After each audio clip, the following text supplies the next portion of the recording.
अगाडि दुई तल पछाडि विमानभित्र धुवा भरिएको खण्डमा विमानले बत्तीहरू पछि आपतकालीन द्वारतर्फ प्रस्थान गर्नुहोला। थप जानकारीको लागि यहाँको अगाडिको सिटको खल्तीमा राखिएको सुरक्षा सम्बन्धी निर्देशिका अध्ययन गर्नुहोला। हेलो एभ्रिवान, नमस्ते, सेवा, welcome back to my YouTube channel. So यहाँहरू सबजना सन्चै हुनुहुन्छ होला, म पनि सन्चै छु। मेरो नयाँ भ्लगमा फेरि यहाँहरूलाई फेरि स्वागत छ। Calling from Biratnagar. सो अब म अचानक विराटनगर जाँदैछु आमालाई लिएर। अब आजको मेरो भ्लग चाहिँ यहाँबाट घरबाट निस्किनु लागेको 10:15 को फ्लाइट छ। अब ट्याक्सी पनि आइसकेको छ, त्यो भएर अब म रेडी भएर निस्किँदैछु। अब हजुरहरूले मेरो भ्लग चाहिँ सुरुदेखि अन्तिमसम्म हेर्नुपर्ने हुन्छ। Stay tune YBR vlog. So final taxi पनि आइसकेको छ, यहाँ सामानहरू लोड राखिसकेको छ ट्याक्सीभित्र लगेजमा। अब यहाँबाट चाहिँ हामी घरबाट निस्किँदैछौँ। अब यहाँबाट हामी एयरपोर्टतिर लाग्दैछौँ। लक्कीले हामी यहाँ चक्रपथको जाममा बस्नु परेन, किनभने अहिले अफिस टाइम सुरु भइसकेको छ। तर हामीलाई जाममा बस्नु परेन। यहाँ त यस्तो गर्मी छ, विराटनगरमा कस्तो गर्मी हुने होला त्यही म सोच्दैछु। टिआईएको डोमेस्टिकमा आइसकेको छौँ हामी गाइज हो। सो अहिले चाहिँ म यहाँ बोर्डिङ पास लिने लाइनमा बसिरहेको छु। सो फाइनली बोर्डिङ पास पनि लिइसकेको छ। अलिक बोर्डिङ पासमा चाहिँ अब चाहिँ फाइनल्ली सेक्युरिटी चेक हुँदैछ यहाँ, त्यसको लागि हामी अगाडि बढ्दैछौँ। बेल्ट सेल सब निकालेर झन्डै पाइन्ट खसेन, त्यति बेला सेक्युरिटी चेक गर्नुपर्ने अवस्था आयो, के गर्नु। सो लास्ट टाइम जाँदाखेरि लगभग 2 घन्टा बढी प्लेन डिले भएर वेटिङमा बस्नु परेको थियो। सो आज चाहिँ त्यस्तो नहोस्, वेटिङमा डिले भएर वेटिङ गर्नुपर्ने धेरै गाह्रो हुन्छ। सो अब हाम्रो चाहिँ फ्लाइटको टाइम भएछ, अनाउन्स गरिसक्नु भएको छ। अब हामी चाहिँ जाँदैछौँ प्लेनतिर। अब चाहिँ बसमा चढ्नु लाग्यो। बसबाट चाहिँ अब प्लेनसम्मको दूरीमा चाहिँ अब बसमा जानुपर्ने हुन्छ। ल सर, विराटनगर कुन? हजुर सर, अगाडिको बस। अगाडिको हो। हजुर। अब चाहिँ हामी यहाँ बसबाट प्लेन भएकोसम्म जाँदैछौँ। आमा मोरङ जानलाई एकदम एक्साइटेड भइरहेको छ, विराटनगर जानलाई। अस्ति यो बुद्धहरूको बस अब चाहिँ हामी भित्र जाँदैछौँ। सो फाइनली अब चाहिँ बसमा चढेर अब चाहिँ हामी प्लेन भएको जाँदैछौँ। बसमा चाहिँ बरु हामी 10-15 मिनट एक्स्ट्रा बस्नुपर्ने भयो, प्लेन नआएर होला सायद, त्यो भएर हामी यहाँ बस्नु पऱ्यो। अब चाहिँ हामी जान्छौँ प्लेनतिर। हामी जान लागेको फ्लाइटको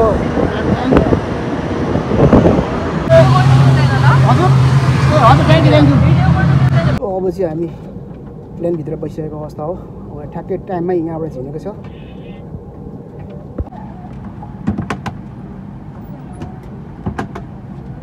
From the due to traffic congestion of Kathmandu Airport, there will be 10 minutes delay in our departure. We apologize for this inconvenience. Thank you. क्याप्टनले दिएको जानकारी अनुसार चाहिँ 10 मिनट अझै फ्लाइट हुन टाइम लाग्ने भएको छ। पहिले चाहिँ बुद्धहरूमा जुसहरू दिने गरिन्थ्यो भने अहिले चाहिँ पानी दिइरहेको छ, पनि कफीको कपमा बुद्धहरू चुर्लुम हुन थाले जस्तो छ। डिले भएको अवस्थामा पानी खाइरहेको।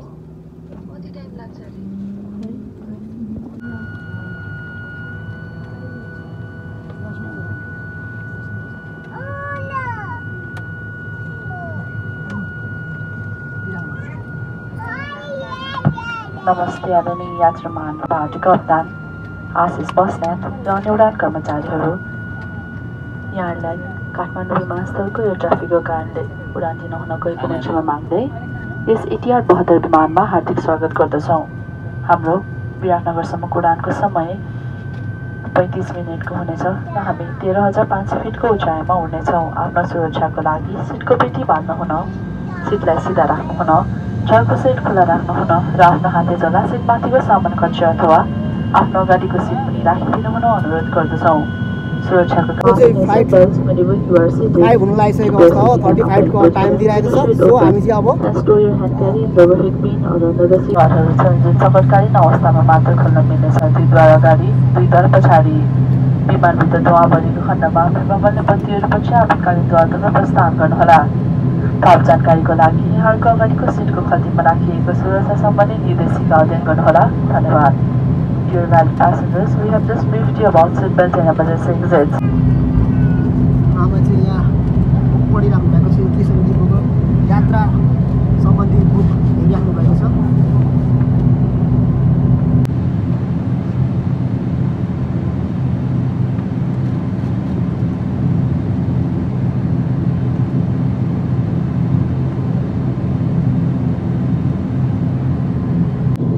भित्र बस्दा त वेदर कुलै भइरहेछ। अब विराटनगर झरेपछि कस्तो हुने हो गर्मीले।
तापक्रम 33 डिग्री सेल्सियस छ। फाइनली हामी विराटनगर ल्यान्ड भइसकेको अवस्था हो यो अहिले। प्लेनबाट झर्दै गरेको अवस्था हो। ठ्याक्क टाइममै ल्यायो बुद्धहरूले। चाक्ली गर्मी रहेछ, 33 डिग्री सेल्सियस तापक्रम रहेछ। यो लेन भयो तर काठमाडौँ धेरै गर्मी भएछ। अस यहाँ उफ गर्मी, यति गर्मी रहेछ के भने। यहाँ झर्ने बित्तिकै अवस्था यस्तो गर्मी छ, धेरै गर्मी छ यार। कसरी 2-4 दिन टिक्ने हो थाहा छैन। आमा तपाईँलाई कति गर्मी लागिरहेछ? सो अब चाहिँ म मेरो लगेजको वेटिङमा छु। लगेज यहाँ आइरहेको छ, त्यो भएर लगेजको वेटिङमा आइज। मेरो लगेज हो। सो अब यहाँ पिकअप गर्छु म। यो चाहिँ विराटनगर एयरपोर्टको दृश्य हो। सो हेर्नु गाइजहरू, यहाँ चाहिँ ट्याक्सी र यो टुकटुकेमा यात्रुहरूलाई बोलाउने काम तीव्र रूपमा हुन्छ, हुनै पर्छ। सो सब उहाँहरू यात्रुको प्रतीक्षामा बसिराख्नु भएको छ। सो गजबको कुरा त यो आजको मेरो फ्लाइटमा के हो भने त्यो दुईजना नै क्याबिन क्रू बहिनीहरू राईहरू परेछ। जस यो क्षण चाहिँ मलाई मेमोरेबल रहन्छ। त्यो बहिनीहरूको पनि मैले क्लिप केही खिचिरहेको छु। सो हजुरहरूले मेरो च्यानल पहिलोपल्ट हेरिदिनु छ भने लाइक, कमेन्ट एन्ड सब्सक्राइब गर्नु नबिर्सिनुहोस्। 1 मोर लाइक त बन्ता हैन गाइज। हजुरहरूको लाइक, कमेन्ट, सेयरले नै मलाई अझ नयाँ नयाँ भ्लग बनाउने हौसला प्रदान हुन्छ। त्यसैले जतिसक्दो मलाई माया गरिदिनुहोस्, सपोर्ट गरिदिनुहोस्। त्यति मलाई नयाँ नयाँ उत्साहित भएर म भ्लग बनाउने कोसिस गर्नेछु। एकछिन 10-15 मिनट गाडी कुर्दाको अवस्था हेर्नुहोस् त गाइजहरू।